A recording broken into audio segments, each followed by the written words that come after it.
Hello students, देखो last class हम लोगों ने अपने चैप्टर सॉलिड स्टेट के अंदर स्ट्रक्चर ऑफ आयनिक क्रिस्टल्स की बात की थी।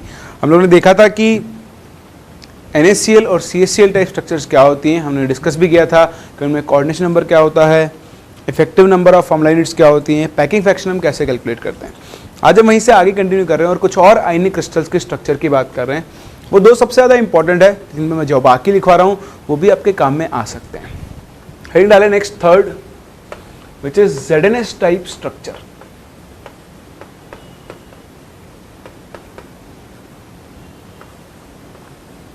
कौन सा स्ट्रक्चर है? ZnS type. तो आप देखो ZnS टाइप में आपके पास दो तरह के स्ट्रक्चर डिपेंड करते हैं, दो तरह के स्ट्रक्चर फॉर्म होते हैं। ठीक, एक तो होता है आपका जिंक ब्लेंड स्ट्रक्चर, या फिर आप इसे स्फेलेराइट स्ट्रक्चर भी बोलते हैं।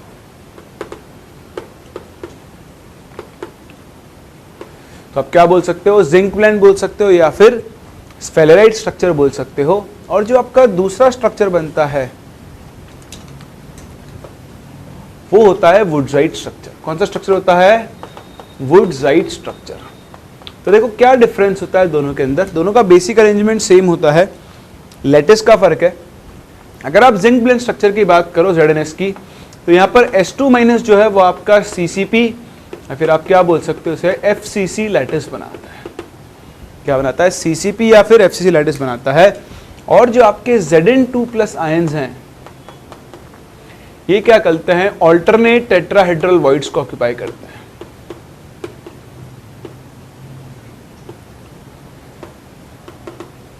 ठीक, ये ऑल्टरनेट से अच्छा अगर आप बोलो half of the tetrahedral voids को ऑक्यूपाई कर लेते हैं।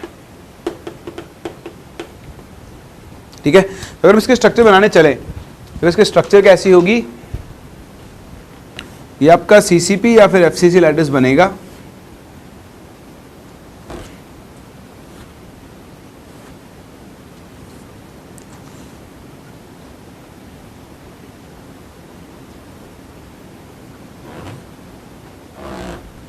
ठीक है, इस तरह से आपका ये स्ट्रक्चर कंप्लीट होगा।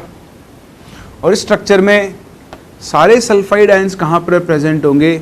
फेस सेंटर्स पर होंगे और साथ साथ कहाँ पर प्रेजेंट होंगे? कॉर्नर्स पर प्रेजेंट होंगे। ये फ्रंट वाले फेस का, ये बैक वाले फेस का, इस तरह से। और ये तो हो गए सल्फाइड आयंस, S2- आयंस। और जो आपके Zn2+ आयंस होंगे, तो देखो ना बताता हर बॉडी डायगोनल पर दो टेट्राहेड्रल वॉइड होती है, दो में से एक टेट्राहेड्रल वॉइड पर Zn2+ होगा, एक पर नहीं होगा। ऐसे अगर मैं ये वाला बॉडी डायगोनल बनाता हूँ, देखो ये वाला, तो इसमें भी एक पर Zn2+ होगा, एक पर नहीं होगा। आप तीसरा बॉडी डायगोनल बनाओ ये वाला, तो इसमें से भी एक पर Zn2+ होगा, एक पर नहीं होगा। और फोर्थ बॉडी डायगोनल बनेगा इस पॉइंट से इस पॉइंट का, इसमें भी एक पर Zn2+ होगा और एक पर Zn2+ नहीं होगा। तो इस तरह से जो आपकी जिंक ब्लेंड स्ट्रक्चर बनती है उसमें Zn2+ आयंस तो कहाँ पर आते हैं? ऑल्टरनेट टेट्राहेड्रल वॉइड यानी आधी टेट्राहेड्रल वॉइड को ऑक्यूपाई करते हैं। और S2- कहाँ पर आता है? CCP या फिर FCC लैटिस पर। अब आप देखो, सबसे पहले निकालते हैं नंबर। तो बताओ नंबर ऑफ S2- आयंस कितना आएगा? तो देखो ये बना रहा है FCC लैटिस। अगर ये FCC लैटिस बना रहा है तो इसका नंबर कितना आने वाला है? 4। अगर आप निकालो नंबर ऑफ Zn2+ आयंस, तो वो भी कितना आएगा? 4। कैसे भाई? देखो अगर ये 4 एटम्स हैं, सॉरी 4 एटम्स एक यूनिट सेल में, तो टेट्राहेड्रल वॉइड्स कितनी आएंगी? 8। 8 में से इसने सिर्फ हाफ टेट्राहेड्रल वॉइड को ऑक्यूपाई कर रखा है, तो बताओ जिंक का नंबर भी कितना होगा? 4। तो बताओ एक यूनिट सेल में जो नंबर ऑफ फॉर्मूला यूनिट्स आएंगी तो वो कितनी आएंगी? 4 फॉर्मूला यूनिट्स आएंगी, ZnS4। इस तरह से बोल सकते हो, यानी एक यूनिट सेल में इफेक्टिवली 4 ZnS फॉर्मूला यूनिट्स बनेगी। सही है। कोऑर्डिनेशन नंबर देखो, कोऑर्डिनेशन नंबर S2- और Zn2+। तो देखो Zn2+ तो जा रहा है टेट्राहेड्रल वॉइड में, और टेट्राहेड्रल वॉइड का कोऑर्डिनेशन नंबर कितना होता है? हमेशा 4 होता है। S2- का निकाल लो। देखो जैसे ये एक S2- है, ठीक है। बताओ एक कॉर्नर से टोटल कितने बॉडी डायगोनल पास होते हैं? 8 होते हैं। 8 में से सिर्फ 4 में Zn2+ होंगे, क्योंकि वो half of the tetrahedral voids को ऑक्यूपाई कर रहे हैं। बात समझ रहे हो? एक कॉर्नर से 8 बॉडी डायगोनल पास होते हैं। इन जनरल एक बॉडी डायगोनल पे 2 टेट्राहेड्रल वॉइड होंगी, लेकिन यहाँ पर हाफ ऑक्यूपाइड है, तो 8 का आधा कितना होता है 4, मतलब हर S2 माइनस बी क्या होगा 4 Zn2+ से सराउंडेड होगा। So this is surrounded by 4 Zn+, इसलिए S2 माइनस का कोऑर्डिनेट नंबर भी कितना होगा 4। तो देखो Zn का 4, S2 माइनस का 4, ये स्ट्रक्चर कैसी कहलाएगी 4:4 टाइप स्ट्रक्चर कहलाएगी। कर सकते हो। तीसरी चीज Zn2+ और S2 माइनस के बीच की शॉर्टेस्ट डिस्टेंस। तो जैसे कि आप देखो ये कॉर्नर वाला S2 माइनस है और ये है आपका टेट्राहेड्रल वॉइड वाला Zn2+। जैसा मैंने आपको बताया कॉर्नर से टेट्राहेड्रल वॉइड की जो डिस्टेंस होती है वो √3a/4 होती है। पूरा बॉडी डायगोनल होता है √3a और इससे 1/4 डिस्टेंस पर ही होता है। तो अगर आप यहां से देखो तो देखो radius of S2 minus plus radius of Zn2+, बताओ किसके इक्वल होगी √3a/4 के इक्वल होगी। कर सकते हो। तो ये वही सारी चीजें हैं जो हमने पिछली क्लास कैलकुलेट की थी, सेम वही सारी चीजें आप यहां पर भी कैलकुलेट कर सकते हो। बोलो कर सकते हो। दूसरी चीज मैं वुडसाइड स्ट्रक्चर को डिस्कस करूं उससे पहले एक और बहुत ही इंपॉर्टेंट काम की चीज मैं आपको बता दूं, ध्यान देना, ये और इंपॉर्टेंट चीज है। Diamond has the same structure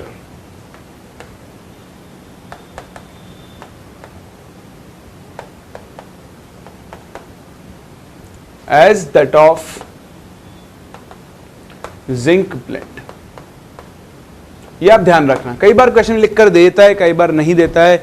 diamond की स्ट्रक्चर एग्जैक्टली सेम है किसकी स्ट्रक्चर से, जिंक ब्लेंड की स्ट्रक्चर। डिफरेंस क्या होता है, यहां पर कार्बन ही लैटिस बनाएगा CCP और FCC, और कार्बन ही किसमें जाएगा ऑल्टरनेट टेट्राहेड्रल वॉइड्स में। समझ रहे हो बात को।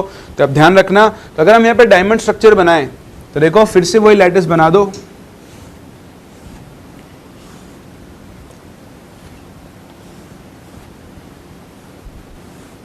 तो ये आपका क्यूबिक लैटिस है। अब यहां सिर्फ कार्बन ही कार्बन होगा, हर कॉर्नर पे कार्बन, हर फेस के सेंटर पे कार्बन, और उसके साथ साथ ये आपका बॉडी डायगोनल है तो यहां पर एक कार्बन होगा, ये दूसरा बॉडी डायगोनल है, यहां पर एक कार्बन होगा, इस तरह ये तीसरा बॉडी डायगोनल है तो यहां पर एक कार्बन होगा, और ये आपका फोर्थ बॉडी डायगोनल है, यहां पर एक कार्बन होगा।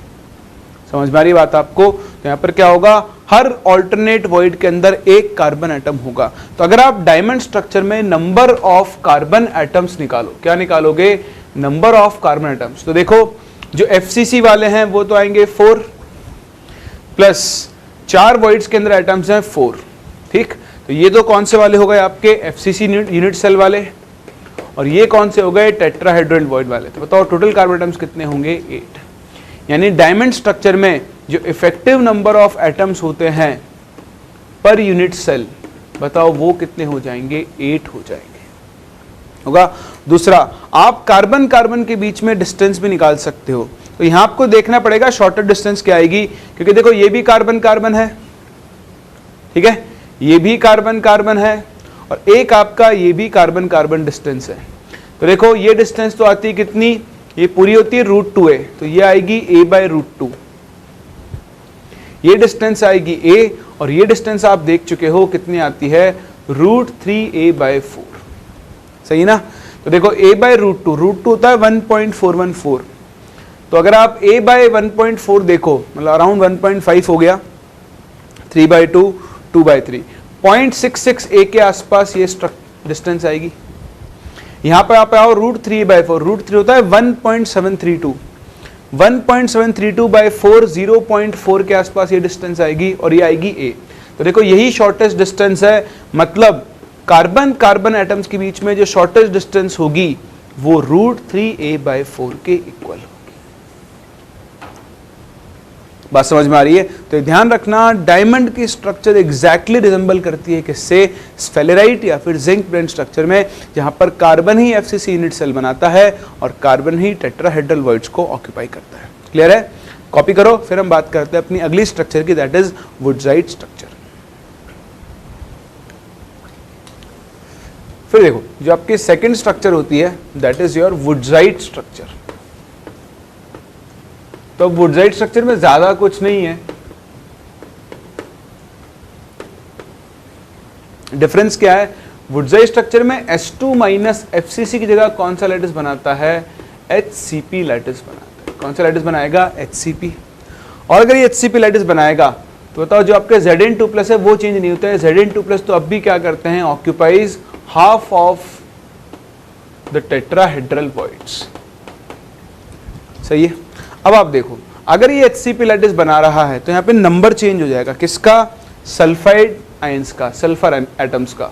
बताओ number of H2 minus ions अगर मैं निकालूं तो आपको याद है मैंने सीखा था, अगर ये HCP लैटिस बना रहा है तो सल्फाइड आयंस का नंबर कितना आएगा, 6 आएगा ना। बताओ नंबर ऑफ Zn2+ आयंस भी कितना आएगा, 6, क्योंकि अगर पैकिंग में 6 एटम्स हैं तो फिर बताओ अगर पैकिंग में 6 एटम्स होंगे तो टेट्राहेड्रल वॉइड्स कितनी होंगी, 12, हाफ ऑक्यूपाइड है तो 6 Zn2+ आयन बनेंगे। तो बताओ यहां पर अगर मैं देखूं effective formula units, effective formula units, तो बताओ वो कितनी बनेगी, 6, क्योंकि 6 Zn और 6 जिंक, सॉरी 6 Zn और 6 H2 माइनस आयन मिलकर 6 ZnS आपके पास फॉर्म। समझ में आ रही बात आपको। तो बस इसमें स्ट्रक्चर का डिफरेंस है, जहां पर वहां FCC लैटिस बनता है, यहाँ पर कौन सा लैटिस बनेगा, HCP लैटिस बनेगा। तो ये ऐसे जितनी ज़्यादा यूज़ नहीं आती है। जिंक ब्लेंड जब वो आपसे बोलेगा तो आपको FCC लैटिस मानकर चलना है, वो कॉमन स्ट्रक्चर है। अगर HCP है तो आपको बताकर देगा कि हाँ भैया HCP लैटिस है, उसके बाद आप इस तरह से बात मतलब कर सकते हो। हमारी बात समझ में। तो ये थी अपनी वुडजाइट स्ट्रक्चर, कॉपी करो।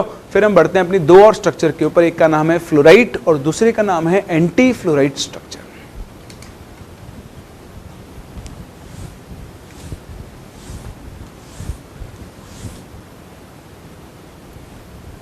फिर देखो जो आपकी नेक्स्ट टाइप की स्ट्रक्चर है that is fluorite and anti fluorite structure. तो नंबरिंग आप कर लेना। नेक्स्ट हम लोग बात कर रहे हैं फ्लोराइट स्ट्रक्चर की। तो देखो इसका नाम हमने फ्लोराइट स्ट्रक्चर रखा है CaF2 के नाम की वजह से। किसकी वजह से रखा है, CaF2 की वजह से। तो CaF2 क्या होता है आपका, कैल्शियम फ्लोराइट होता है। ठीक है, अब आप यहाँ पर ध्यान दो, यहाँ पर दो तरह के आयंस हैं, एक Ca2+ और दूसरा क्या है F-। तो ये एल्कलाइन अर्थ मेटल वाला कैटायन है 4th पीरियड का और ये 2nd पीरियड का एनायन है। तो यहाँ पर इन जनरल क्या होता है, यहाँ पर F- का साइज Ca2+ से छोटा होने की वजह से जो आपका Ca2+ है ये तो क्या बनाता है, FCC लैटिस। क्या बना रहा है, FCC लैटिस। अब याद रखने का तरीका देखो, अगर Ca2+ FCC लैटिस बना रहा है तो मुझे फ्लोरीन का नंबर चाहिए डबल। बताओ फ्लोरीन का नंबर डबल कब होगा, हाँ जब फ्लोरीन क्या करेगा, सारी टेट्राहेड्रल वॉइड्स को ऑक्यूपाई कर लेगा। जो आपका F- है this occupies, it occupies all tetrahedral voids. सही है।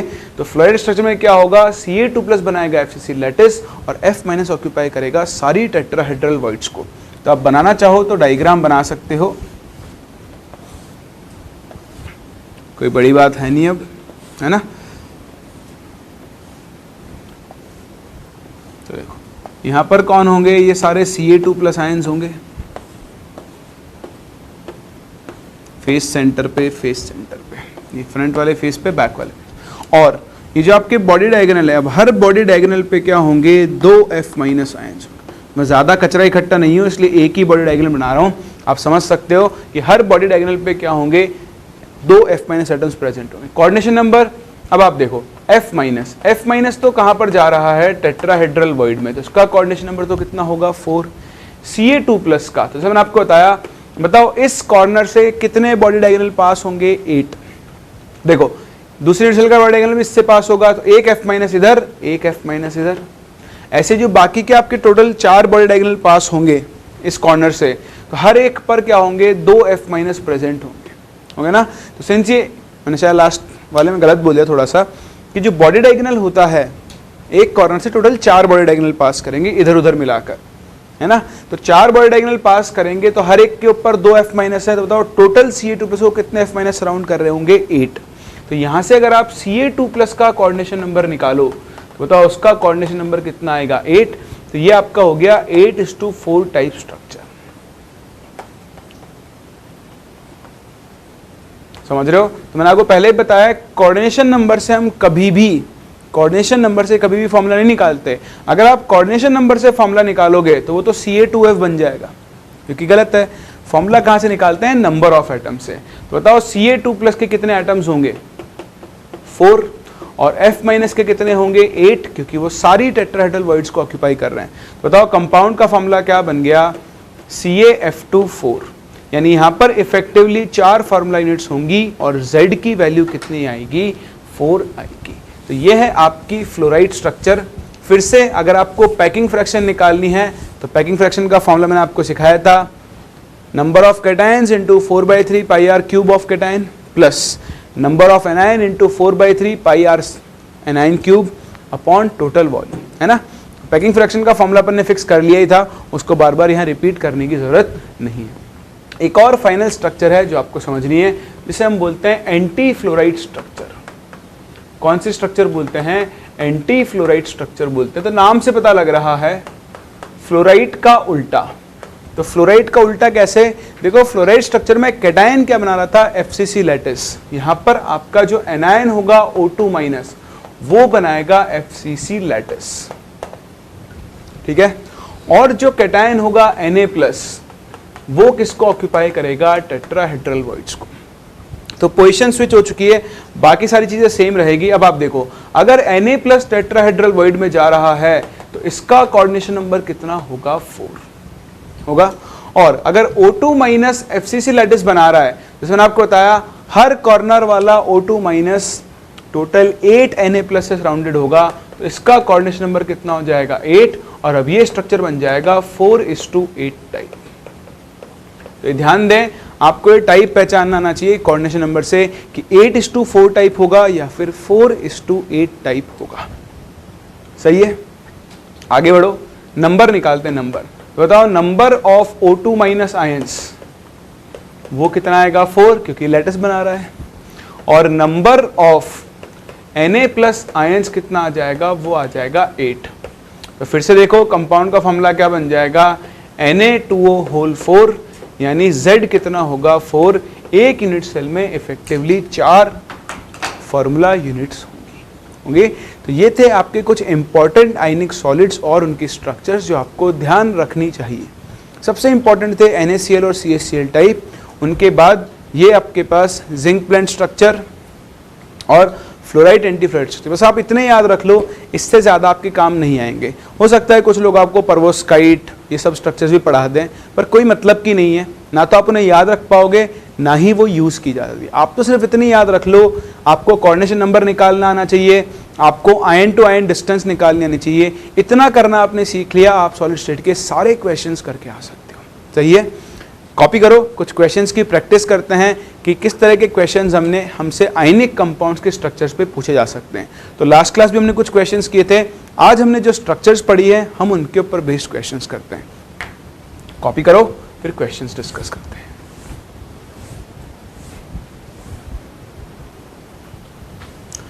तो शुरू करते हैं क्वेश्चंस के साथ। देखो ये आपके पास पहला क्वेश्चन कह रहा है NH4Cl crystallizes in a body centered cubic lattice with a unit cell distance of इतना. Calculate the distance between the oppositely charged ions in the lattice and the radius for the NH4 plus ion if the radius for the Cl minus ion being 181 picometer है। ठीक है, तो देखो ये इसने कुछ नहीं बोला है, पर बॉडी सेंटर्ड क्यूबिक लैटिस बोला है। तो आपको ये मान के चलना है कि यहाँ पर जो आपका एनायन होगा Cl- ये तो बनाएगा सिंपल क्यूबिक लैटिस। क्या बनाएगा बताओ, सिंपल क्यूबिक लैटिस। यही समझने की बात है, Cl- BCC लैटिस नहीं बनाएगा। और जो आपका NH4+ है वो कहाँ पर जाएगा, at the centre of cube, यानी क्यूबिकल वॉइड में जाएगा, तभी जाकर तो BCC स्ट्रक्चर बनेगा। मतलब देखने में आपका ये स्ट्रक्चर कुछ इस तरह से होगा कि आपके पास 4 तो होंगे टोटल 8 Cl- होंगे।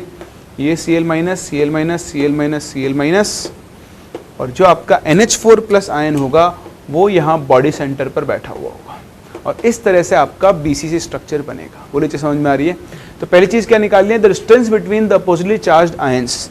तो देखो NH4 प्लस और Cl माइनस के बीच में जो डिस्टेंस होगी वो किसके इक्वल होगी, √3a/2 के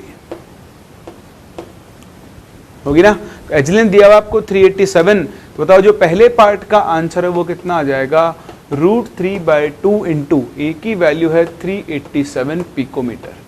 इसको सॉल्व कर लो, आपको अपने पहले पार्ट का आंसर मिल जाएगा। शायद आंसर भी होगा, नहीं आंसर अपने पास नहीं है, तो इसको सॉल्व करके हम अपना आंसर निकाल सकते हैं। वो वाले मैं आपको कैलकुलेट करके बता देता हूँ कितना आएगा, उसमें तो ज़्यादा टाइम लगेगा नहीं, जब तक आप सेकेंड पार्ट की बात कर लो। 1.732 डिवाइडेड बाई 2 इंटू इसको आप कर दो 387, तो आएगा 335.1 पिकोमीटर के आसपास, पहले पार्ट का answer. Second part, the radius for the NH4 plus ion if the radius for the Cl minus ion being 181 picometer। तो अगर आप देखो NH4 plus आपका जा रहा है क्यूबिकल वॉइड के अंदर, बताओ क्यूबिकल वॉइड के लिए कैटायन अपॉन एनायन का मिनिमम साइज रेशियो कितना होता है, 0.732। तो कैटायन आपका NH4 प्लस है, तो NH4 प्लस का साइज तो आपको निकालना है, और बताओ Cl माइनस का कितना दिया हुआ है, 181। यहाँ से आप सॉल्व कर लो, R NH4 प्लस आ जाएगा 0.732 इंटू 181 पिकोमीटर।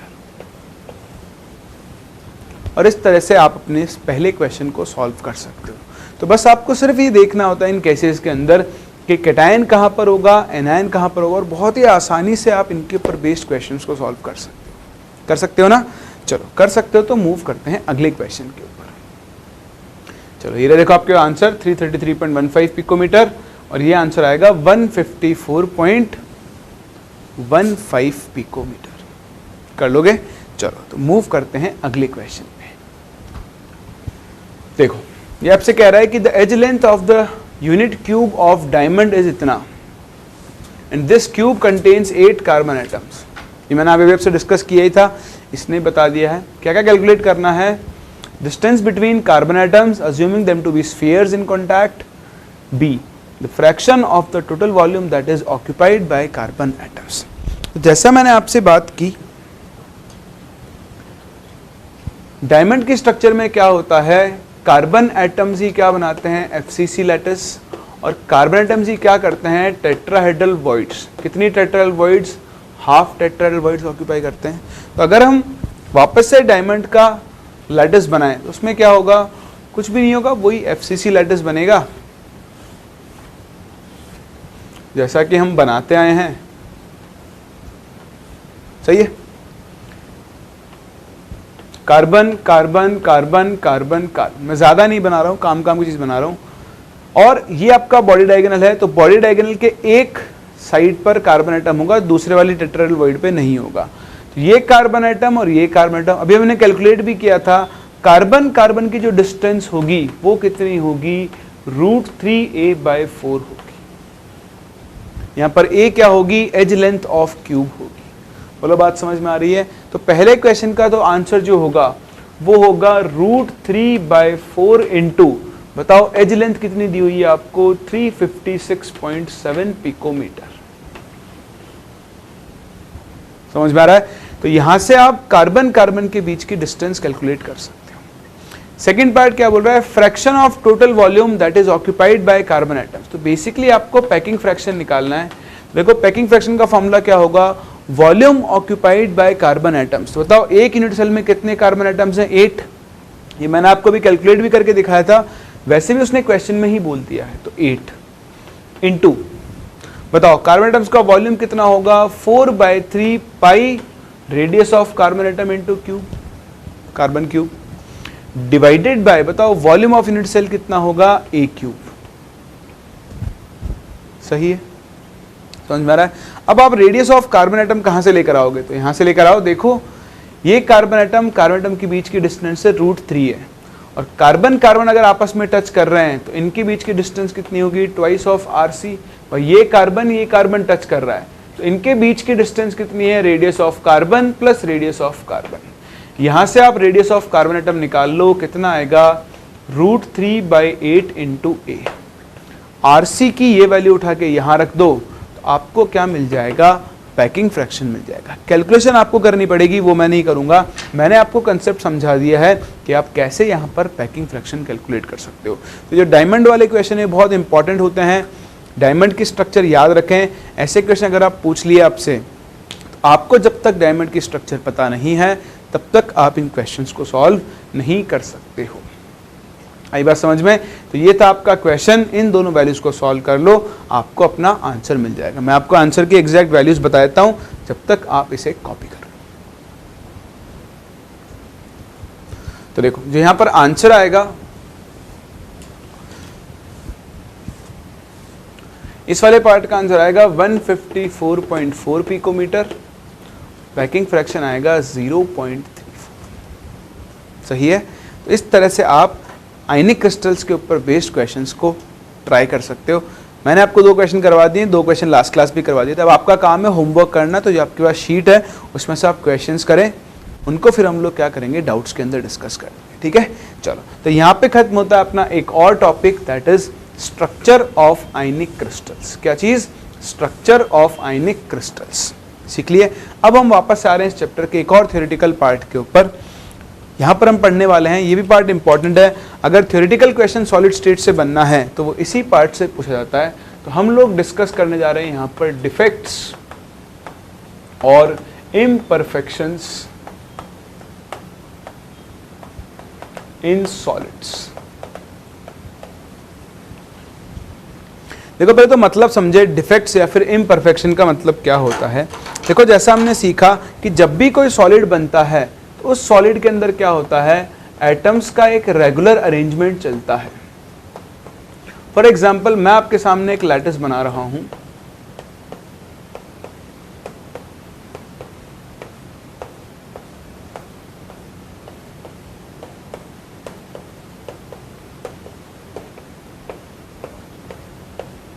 इस तरह से मान लो लैटिस बना। ठीक है, ये एटम है ए, तो ये बी, ये ए, ये बी, ये ए, ये बी, इधर फिर आ गया बी, फिर आ गया ए, फिर बी, फिर ए, है ना। इस तरह से हमने इनको अरेंज करना शुरू किया। तो अब आप देखो क्या होगा, अगर ये इस तरह से अरेंज्ड है, ए के बाद बी, ए के बाद बी, पूरा पैटर्न आपका फॉलो हो रहा है, तो ऐसे क्रिस्टल को हम लोग बोलते हैं परफेक्ट क्रिस्टल। जिसके अंदर प्रॉपर रेगुलर अरेंजमेंट फॉलो हो रहा है, उन्हें हम कौन से क्रिस्टल बोलते हैं, परफेक्ट क्रिस्टल बोलते हैं। आप भी जानते हो दुनिया में कोई परफेक्ट नहीं है, नहीं ना। तो इसका मतलब आपके पास परफेक्ट क्रिस्टल्स भी एग्जिस्ट नहीं करते हैं। होता क्या है, जब क्रिस्टल्स फॉर्म हो रहे होते हैं तो कहीं कहीं पर आपका अरेंजमेंट जो होता है वो ब्रेक हो जाता है। वो रेगुलर अरेंजमेंट के अंदर एक इररेगुलरिटी आ जाती है। क्या जाती है? इररेगुलरिटी। उस इररेगुलरिटी को हम लोग क्या बोलते हैं, डिफेक्ट। कैसी इररेगुलरिटी? जैसे मान लो ये अरेंजमेंट है, यहां से बी गायब हो गया, जैसे यहां से बी गायब हो गया, देखो पैटर्न ब्रेक हो गया। तो ये एक छोटी सी इररेगुलरिटी आ गई है इस लैटिस के अंदर। तो कभी भी किसी क्रिस्टल के अंदर अगर कोई इररेगुलरिटी आ जाती है, so the irregularity in arrangement of crystal जो होती है, उसी चीज को हम लोग क्या बोलते हैं, डिफेक्ट। आप लिखो मत, अभी मैं आपको पीपीटी के फॉर्म में लिखवा दूंगा सारी चीजें, थ्योरेटिकल चीजें आप समझते हुए चलो। तो अगर कभी भी किसी लैटिस में अरेंजमेंट चल रहा है और उस अरेंजमेंट के अंदर इररेगुलरिटी आ गई, तो उस इररेगुलरिटी को हम लोग क्या बोलते हैं, डिफेक्ट। डिफेक्ट 2 तरह के होते हैं, एक होता है पॉइंट डिफेक्ट और एक होता है लाइन डिफेक्ट। देखो जैसे यहाँ इररेगुलरिटी एक एटम के अबाउट है, एक पॉइंट के अबाउट, तो ऐसे डिफेक्ट को हम कौन सा डिफेक्ट बोलते हैं, पॉइंट डिफेक्ट। क्या बोलते हैं बताओ, पॉइंट डिफेक्ट।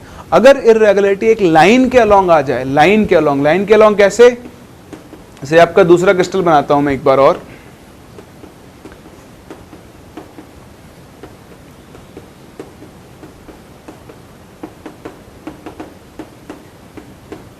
जैसे छोटा है, थोड़ा और बड़ा कर लेते हैं क्रिस्टल को।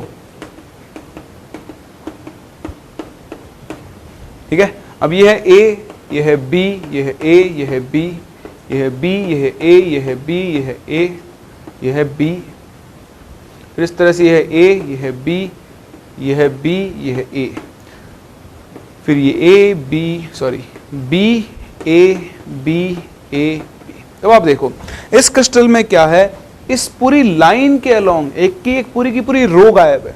तो जब ऐसी इरेगुलरिटी आई कि एक पूरी की पूरी रो के अंदर इरेगुलरिटी आ रही है, तो इस तरह के डिफेक्ट को हम लोग कौन सा डिफेक्ट बोलते हैं? लाइन डिफेक्ट बोलते हैं। क्या बोलते हैं? लाइन डिफेक्ट बोलते हैं। समझ में आ रही बात आपको? तो दो तरह के डिफेक्ट्स होते हैं, एक होता है पॉइंट डिफेक्ट और एक होता है आपके पास लाइन। अगर क्रिस्टल में इरेगुलरिटी, सॉरी मेरी जीप पे बहुत तेज छाले हो रहे हैं, मुझसे बोला भी नहीं जा रहा है इसलिए वर्ड्स गिर गए नीचे। तो देखो अगर क्रिस्टल में इरेगुलरिटी एक पॉइंट के अबाउट आई तो उसे तो हम लोग क्या बोलते हैं? Point defect. और अगर एक लाइन के अबाउट आई तो उसको हम कौन सा डिफेक्ट बोलेंगे? Line defect. आओ पहले लिखते हैं इनकी डेफिनेशंस, उसके बाद आप ये दोनों डायग्राम प्लॉट कर देना, ठीक है? चलो ऐसा करो, आप हेडिंग डाल लो, ये दो कॉलम मत बनाओ, दो लाइन छोड़ने के बाद ये डायग्राम बना लो, फिर हम इनकी डेफिनेशंस लिखते हैं। पहले डायग्राम बना लो, फिर हम क्या कर लेंगे? इनकी डेफिनेशंस लिख लेंगे। सही है? चलो आप बनाओ, फिर मैं आपके लिए थ्योरी तैयार कर देता हूँ। चलो बन गया डायग्राम। आओ बात करते हैं डिफेक्ट्स या फिर इम्परफेक्शंस की। तो सर आपसे डिस्कस किया किसी भी क्रिस्टल में जो भी कोई इरेगुलरिटी होती है इन अरेंजमेंट ऑफ पार्टिकल्स, उसी को हम क्या बोलते हैं? डिफेक्ट या फिर इम्परफेक्शन। दो टाइप के डिफेक्ट होते हैं, एक लाइन डिफेक्ट, लाइन डिफेक्ट का एक और नाम होता है स्क्रू डिफेक्ट। जैसे मैंने आपको बताया, अगर एक पूरी की पूरी रो गायब है एटम्स की, रो के अबाउट एक लाइन के अबाउट इरेगुलरिटी आ रही है तो उसे हम लाइन डिफेक्ट बोलते हैं। पॉइंट के अबाउट आ रही है तो हम क्या बोलेंगे? Point defect. हमारे सिलेबस में सिर्फ पॉइंट डिफेक्ट है, लाइन डिफेक्ट आपको पढ़ने नहीं होते। तो नाम पता लग गया, बढ़िया है। उसके आगे हम उसके बारे में और कोई बात नहीं करनी। नेक्स्ट पॉइंट डिफेक्ट को हम डिस्कस कर रहे हैं। तो पॉइंट डिफेक्ट को हम दो क्लासेस में डिवाइड करते हैं, एक स्टोइकियोमेट्रिक डिफेक्ट और एक नॉन स्टोइकियोमेट्रिक डिफेक्ट। नाम से पता लग रहा है स्टोइकियोमेट्रिक डिफेक्ट वो होंगे जहाँ पर कंपाउंड का फॉर्मूला, कंपाउंड की स्टोइकियोमेट्री चेंज नहीं होती है। अगर उसका फॉर्मूला Ab2 था तो डिफेक्ट से पहले भी Ab2 होगा और डिफेक्ट के बाद में भी Ab2 होगा।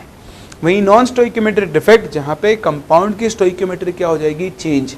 अगर उसका फॉर्मूला Ab2 था तो हो सकता है डिफेक्ट के बाद उसका फॉर्मूला AB 1.35 हो जाए या 1.97 हो जाए। ध्यान रखना, अगर आपके पास कोई ऐसा कंपाउंड है A 0.75B या 0.78B, तो ऐसे कंपाउंड्स को हम कौन से कंपाउंड्स बोलते हैं?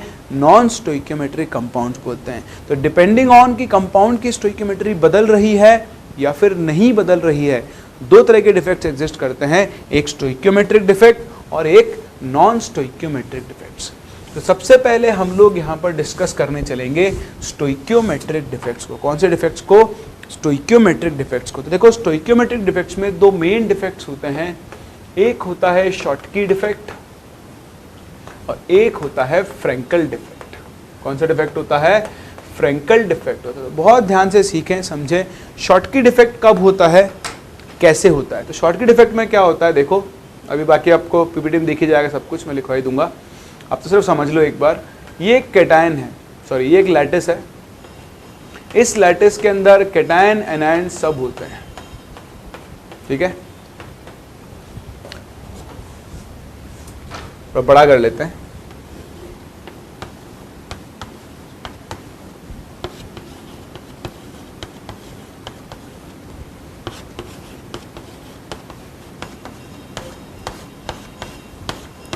ठीक है, तो इस तरह से मान लो एक लैटिस बना, ये है A प्लस, सपोज ये है B माइनस, ये है A प्लस, ये है B माइनस, ये है B माइनस, ये है A plus, B minus, A plus, A plus, B minus, A plus और B माइनस। तो इस तरह से आपके पास कैटायंस और एनायंस आपस में क्या है? अरेंज्ड है।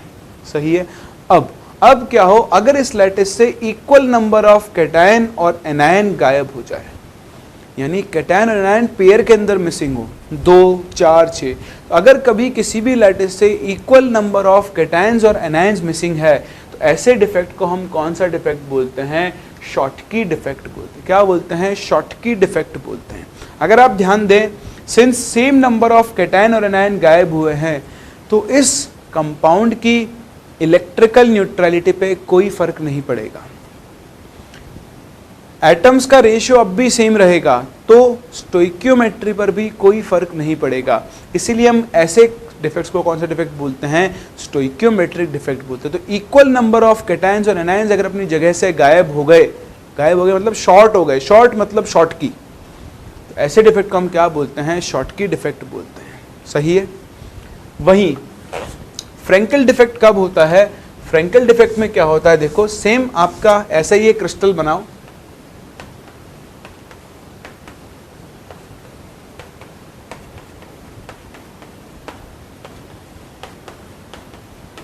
ठीक है, ये क्रिस्टल है, ये वही A प्लस, ये B माइनस, ये A प्लस, ये B माइनस, ये A प्लस, ये B माइनस, ये A प्लस, ये B minus, again A plus B minus, A plus B minus. अब क्या हो, फ्रेंकल में क्या होता है, एक कैटायन अपनी नॉर्मल जगह को छोड़कर इंटरस्टिशियल साइट में आता है। कौन सी साइट में आ जाता है? Interstitial site. देखो किसी भी लैटिस के अंदर एटम्स के बीच की जो जगह होती है उस जगह को हम लोग क्या बोलते हैं? इंटरस्टिशियल साइट्स बोलते हैं। क्या बोलते हैं? इंटरस्टिशियल साइट्स बोलते हैं। तो अगर एक कैटायन अपनी जगह छोड़कर इंटरस्टिशियल साइट्स को ऑक्यूपाई कर ले, ऐसे डिफेक्ट को हम कौन सा डिफेक्ट बोलते हैं? फ्रेंकल डिफेक्ट बोलते हैं। अगेन कैटायन ने अपनी जगह छोड़कर लैटिस में ही एक जगह ऑक्यूपाई की है, तो इलेक्ट्रिकल न्यूट्रलिटी मेंटेन रहेगी क्योंकि कैटायन अपनी जगह से गायब नहीं हुआ है। तो फ्रेंकल डिफेक्ट वो डिफेक्ट होता है जहां पर कैटायन अपनी नॉर्मल जगह को छोड़कर क्या कर ले? एक लैटिस साइट को ऑक्यूपाई कर ले। बोलो बात समझ में आ गई? तीसरी चीज, सबसे इंपॉर्टेंट पार्ट, इन दोनों से क्रिस्टल की डेंसिटी पे क्या फर्क पड़ेगा? किस पर? डेंसिटी पर। तो ध्यान दो, यहां से कैटायन और एनायन दोनों मिसिंग है, लैटिस में वैकेंट स्पेस क्रिएट हो गया, पैकिंग क्या हो जाएगी? लूज। तो जैसे ही पैकिंग लूज होगी क्रिस्टल की डेंसिटी क्या हो जाएगी? डिक्रीज। तो अब ध्यान रखना, जब भी किसी क्रिस्टल में शॉटकी डिफेक्ट होगा तो उस क्रिस्टल की डेंसिटी क्या हो जाती है? डिक्रीज हो जाती है। क्या हो जाती है? Decrease.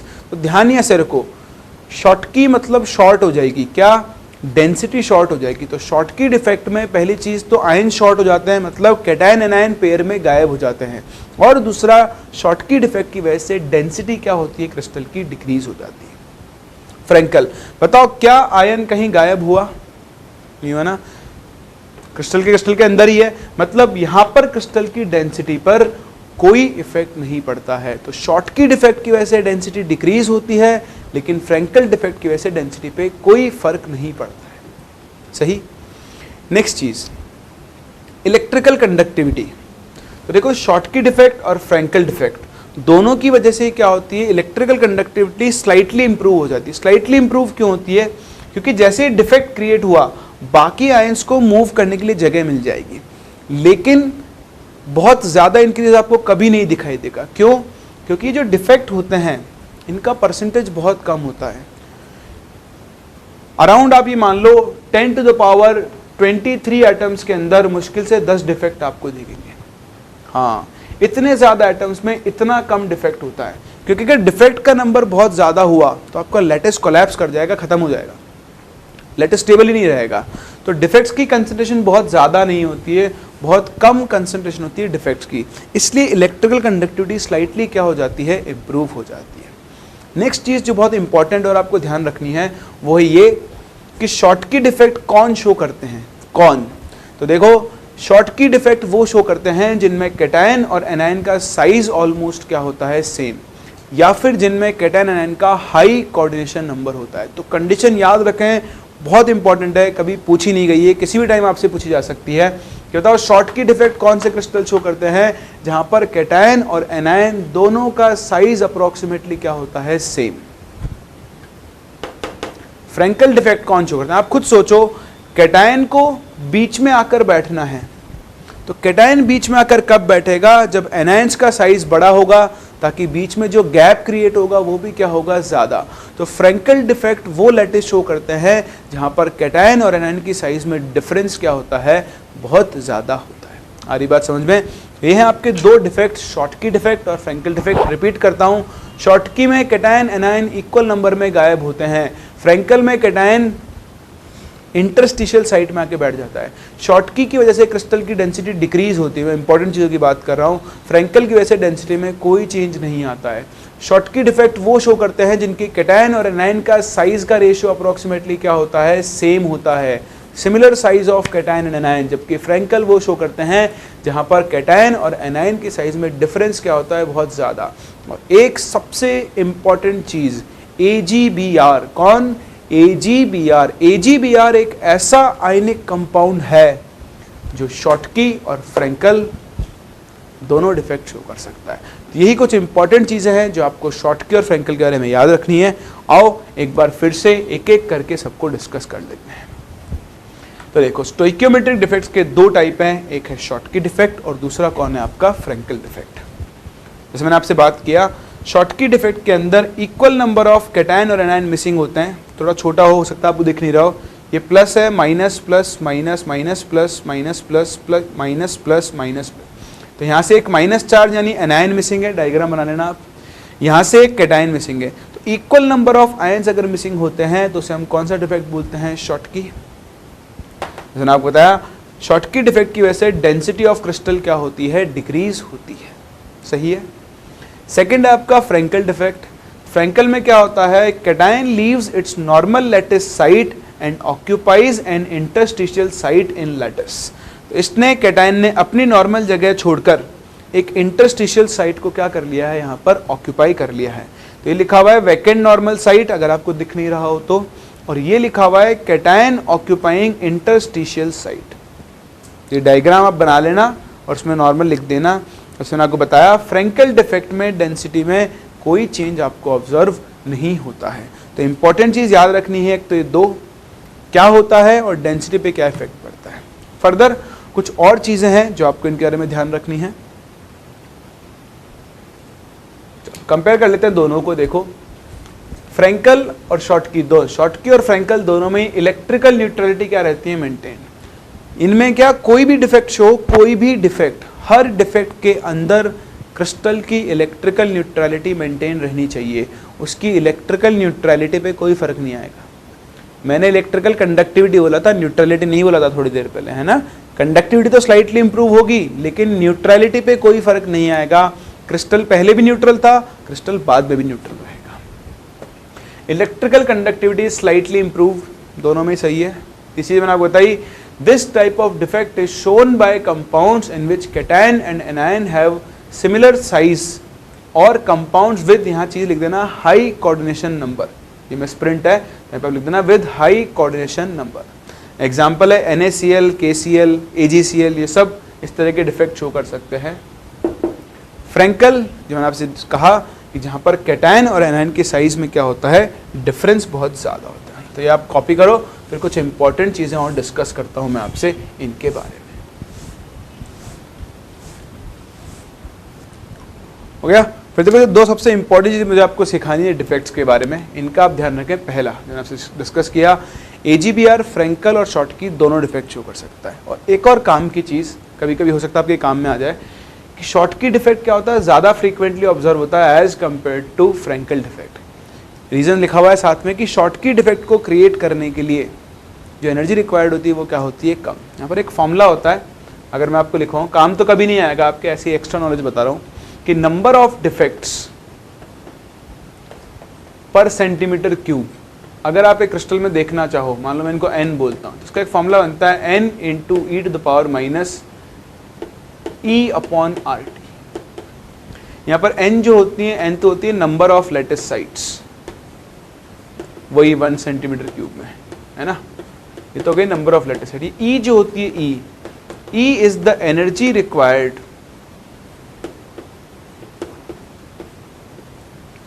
To create a defect. तो जितनी कम एनर्जी, जैसे होता था ना आपका एक्टिवेशन एनर्जी होता था K equal to A e to the power minus E upon RT, वैसा ही रिलेशन है। हम बोलते थे कि एक्टिवेशन जितनी कम होगी, रिएक्शन की रेट क्या होगी, उतनी ही ज़्यादा। सेम उसी तरह से एक डिफेक्ट को क्रिएट करने के लिए जितनी कम एनर्जी चाहिए होगी, नंबर ऑफ डिफेक्ट्स भी क्या होंगे, उतने ही ज़्यादा होंगे। तो ये आप ध्यान रखें, ये कभी नहीं पूछा गया है, ये भी आपसे कभी भी पूछा सकता है कि बताओ दोनों में से कौन सा डिफेक्ट ज़्यादा इजीली बन सकता है या ज़्यादा ऑब्जर्व हो सकता है, ज़्यादा जनरल होता है। तो Schottky defect is more generally और मोर फ्रीक्वेंटली ऑब्जर्व, क्योंकि उसको क्रिएट करने के लिए एनर्जी की रिक्वायरमेंट क्या होती है, बहुत कम होती है। तो ये होते हैं आपके दो इम्पॉर्टेंट स्टोइकियोमेट्रिक डिफेक्ट्स। एक होता है शॉटकी डिफेक्ट और दूसरा क्या होता है आपका फ्रेंकल डिफेक्ट। बात समझ में आ रही है? दो ही होते हैं स्टोइकियोमेट्रिक डिफेक्ट। इसके बाद हम बात करते हैं कौन से डिफेक्ट्स की, नॉन स्टोइकियोमेट्रिक डिफेक्ट की। तो पहले तो आप ये फॉर्म लिख लें, याद नहीं रखना है, लिख लो छोड़ दो, याद ये रखना है कि शॉटकी डिफेक्ट ज़्यादा जनरली ऑब्जर्व होता है। क्लियर? चलो, अब अगर आपने लिख लिया है तो फिर मैं आपसे बात करता हूं नॉन स्टोइकियोमेट्रिक डिफेक्ट के बारे में। कौन से डिफेक्ट्स के बारे में? Non stoichiometric defect. देखो, नॉन स्टोइकियोमेट्रिक डिफेक्ट दो तरह के होते हैं। एक होता है मेटल एक्सेस डिफेक्ट, नाम से पता लग रहा है। देखो, जैसे NaCl या है कोई भी लेटेस्ट ले लो, Na+Cl-, कोई भी आयनिक लेटेस्ट ले लो, AgCl ले लो, Ag+Cl।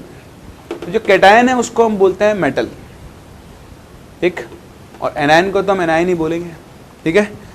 तो नाम से पता लग रहा है मेटल एक्सेस डिफेक्ट। अभी तक आपने जो क्रिस्टल देखे उनमें दोनों का रेशियो सेम था, लेकिन जब नॉन स्टोइकियोमेट्रिक डिफेक्ट होगा और वो मेटल एक्सेस टाइप का होगा तो उसमें कैटायंस का नंबर एनायंस के नंबर से रिलेटिवली क्या होगा, ज़्यादा। सही है? अब बताओ, एक है मेटल एक्सेस जहाँ पर मेटल ज़्यादा है, तो ऑब्वियसली दूसरा क्या होगा जहाँ पर मेटल क्या हो जाएगी, कम। तो एक को हम बोलते हैं मेटल एक्सेस डिफेक्ट और दूसरे को बोलते हैं मेटल डेफिशिएंसी डिफेक्ट। नाम से पता लग रहा है यहाँ पर कैटायन का नंबर एनायन के नंबर से क्या होगा, कम होगा। तो ये होता है आपके दो और type of non stoichiometric defects, एक मेटल एक्सेस डिफेक्ट और एक मेटल डेफिशिएंसी डिफेक्ट। ये क्या होता है ये हम कवर करेंगे नेक्स्ट क्लास। मैंने आपको बोला आज मुझसे बोला नहीं जा रहा है, फिर मैं बहुत बोल चुका हूँ, अभी थोड़ी देर और बोलूँगा तो बहुत ज़्यादा दिक्कत हो जाएगी मेरे साथ। इसलिए हम क्या करते हैं, आज के लेक्चर को यहीं पे रोकते हैं। नेक्स्ट क्लास मिलते हैं, यहाँ से आगे कंटिन्यू करेंगे और इस चैप्टर को फिनिश करेंगे। अगला लेक्चर अपना लास्ट लेक्चर है, उसके बाद हम मूव करेंगे अपने अगले चैप्टर के ऊपर।